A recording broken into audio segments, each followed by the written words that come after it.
Welcome to Edge Unscripted. Listen along for candid conversations with the Edge marketing team on a variety of subjects in the world of PR and marketing and other topics that have our attention. Let's go off script. Welcome back to Edge Unscripted. I'm Amy, and today I've got a truly special episode lined up because not only are we diving into the art and science of stories that convert, but also we are having Mary here to be my co-host. So hi, Mary, welcome. Hi, thank you, Amy. I've been looking forward to this. Storytelling is at the core of what I do. Honestly, there's nothing more fun than unpacking what really makes a message stick for a client.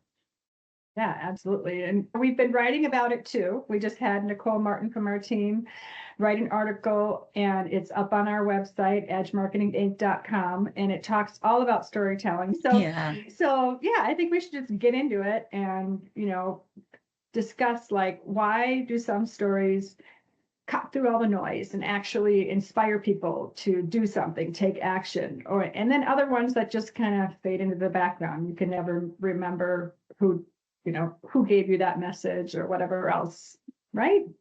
Yeah, I mean, that is the million-dollar question, right? Like, how do you inspire without falling to the back? So I think some of the most disruptive and memorable campaigns succeed because they aren't afraid to break the rules. So one that comes to mind is Coca-Cola's Share a Coke ad. I mean, that commercial didn't just promote their product, it had an emotional connection by personalizing the brand with some relatable relationships, putting customers' names on the cans, all the different things like that. I've seen so many around by me on bigger bottles now too.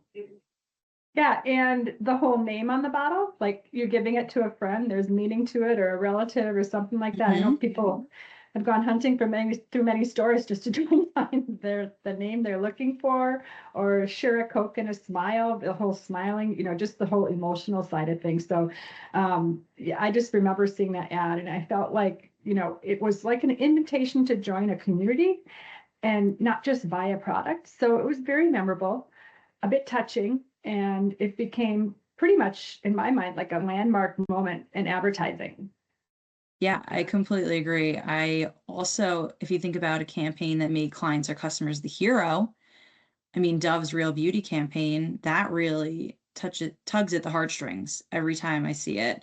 Those ads showed real women, real stories, and genuinely, I remember conversations about the standards of beauty, confidence, self-acceptance popping up everywhere with that campaign, even among people who never really talked about those issues before. And the audience became truly the star of the ad, and it just evoked so much emotion as well.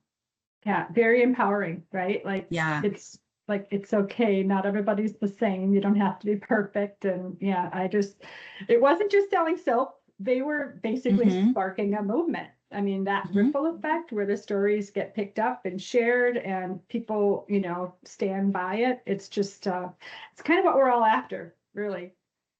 Yeah. I mean, every time I saw that ad pop up, I've never clicked away, turned it off, always watched it fully through because it really brought you in and you felt the emotion that they were trying to evoke from that ad. So they did it perfectly. I can't think of anything better to say than it was a perfect campaign. Yeah, I agree. And then there's, the power of humor, in storytelling, like, thinking about, there's a lot of commercials that made me laugh, but where's the beef? That's probably a while ago, but that one was just kind of funny. This little grandma, like, where's the beef? And it was for Wendy's. And then, of course they had, I think they're kind of poking at a bigger national food chain, because their meat patties were so small. So anyways, but that was successful. Another one is Old Spice. The man your man can smell like. I mean, it's, nobody wants to be smelly, right? So Yeah. it's kind of, it's entertaining, a little bit goofy, a little over the top in terms of humor, and then it becomes a household name. And so those commercials just kind of make you smile whenever you start thinking about them. And so it's smart because they have continued that humor and that trend over the years. Oh, yeah. exactly. I mean, it's a perfect example, not being afraid to be too weird or anything like that, trusting that the audience will love it. Um, it honestly reminds me of something we did with one of our own clients recently. We encourage them to ditch the safe website copy in favor of like bold storytelling approach. And we built out a series of client victory narratives and a dash of light humor.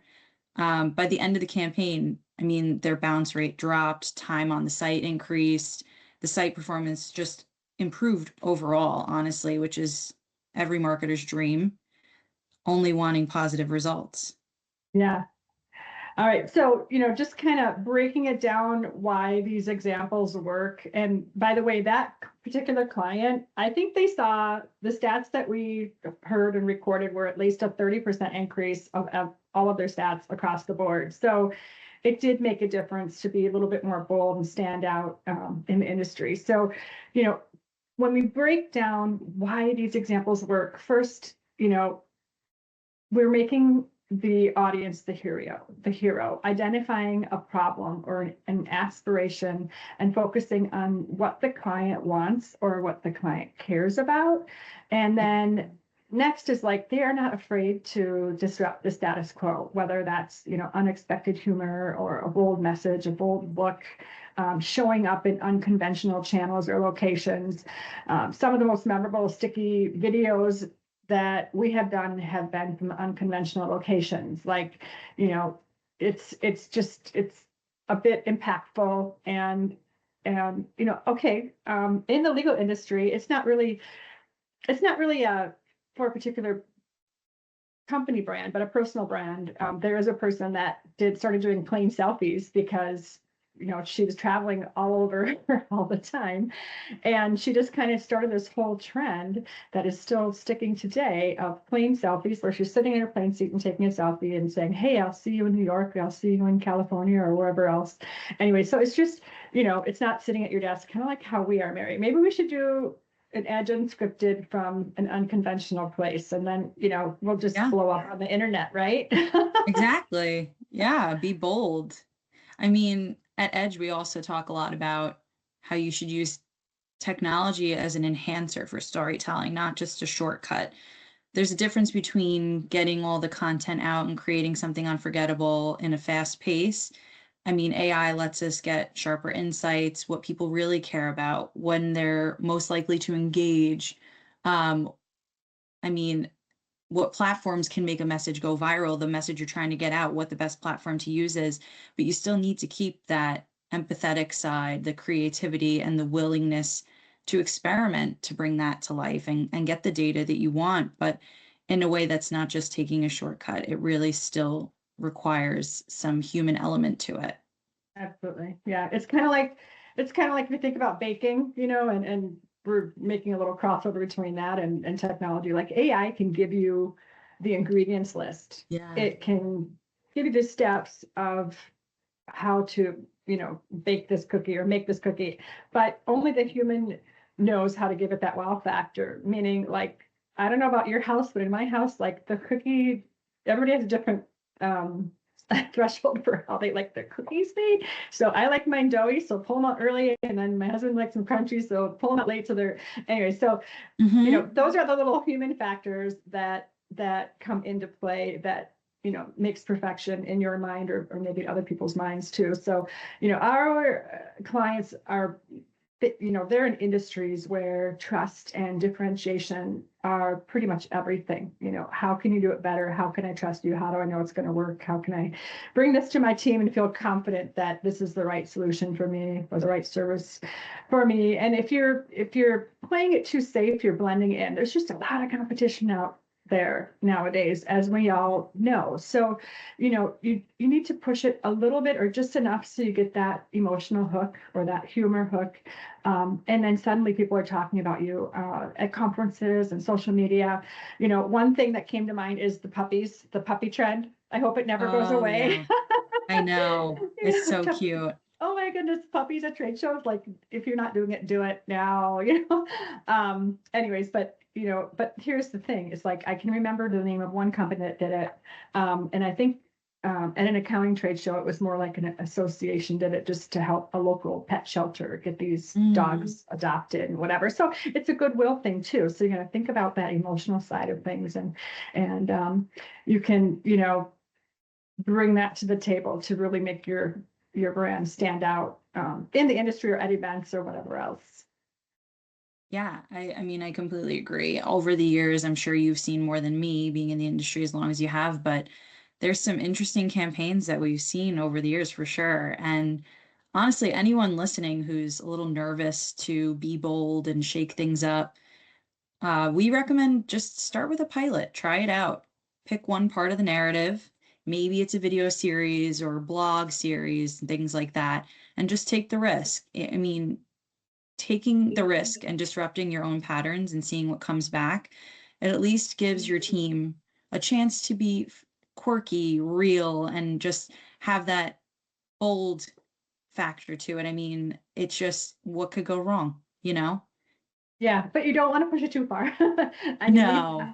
over the years, I've seen some companies that push it too far, and we're in conservative, in my opinion, very serious industries, the legal and accounting and professional services industries. I mean, we're not selling Cheerios, we're selling real solutions to real problems. So there's a fine line in my mind of being quirky and humorous and then, being effective and serious. So it's kind of a little bit of a balancing act, but like what you were saying, like what's the worst that could happen? Maybe you give yourselves a chance to uncover, a new voice and a new touch point that your audience was just, unbeknownst to you, waiting for that moment all along. And if you're not really quite sure where to start, remember that your audience and your employees will often show you, by their reactions, by their engagement. A good idea right there, I just kind of said to myself, was talk to your employees or your team first before sending it out, just to get some additional diverse feedback too. And, just making sure that whatever you're sharing, you're quoting, or you're joking about is going to resonate well with the audience, and use that as your guide, as your North Star to, finding success and finding that memorable moment. Yeah, I agree. So I guess that could really give our listeners a challenge to what is a commercial or a campaign or even an internal communication piece that made you feel something or laugh out loud, but still, like you said, was not over the line of taking it too far. So if you have anything that you want to share with us, I mean, we've shared so many in here that are very well known, but if you have one we didn't name, maybe share it with us on LinkedIn, tag us. Let's keep the conversation going, see what other storytelling there is out there that we didn't mention. Yeah, I love that idea. So, and I think, if you're ready to rethink your own brand story or just want to bounce some bold ideas off of us, reach out. We would love that. And it's to us, marketing is usually fun. So this is kind of the fun side of our daily job. So it keeps us passionate at Edge. We love helping our clients' brands stand out responsibly, and have them connect with their audiences and grow. And even if it means baking a few wild cookies along the way, Yeah. Well, yeah, thank you for having me, Amy. I'm already looking forward to coming back again. It's just always so fun to chat. I agree. And I think we had some pretty good takeaways here. And, hopefully we inspired you guys to, be bold, make your client the hero, never settle for ordinary storytelling, but don't push it too far. And again, one more little repeat, Nicole's article is live on our website. So if you want to get more granular details on effective storytelling, go read that article at edgemarketinginc.com. But yeah, it's just, again, make your client the hero and never settle for ordinary. This has been Edge Unscripted. We appreciate you joining us and hope you enjoyed the conversation. Connect with us by leaving a comment and don't forget to subscribe. See you next time.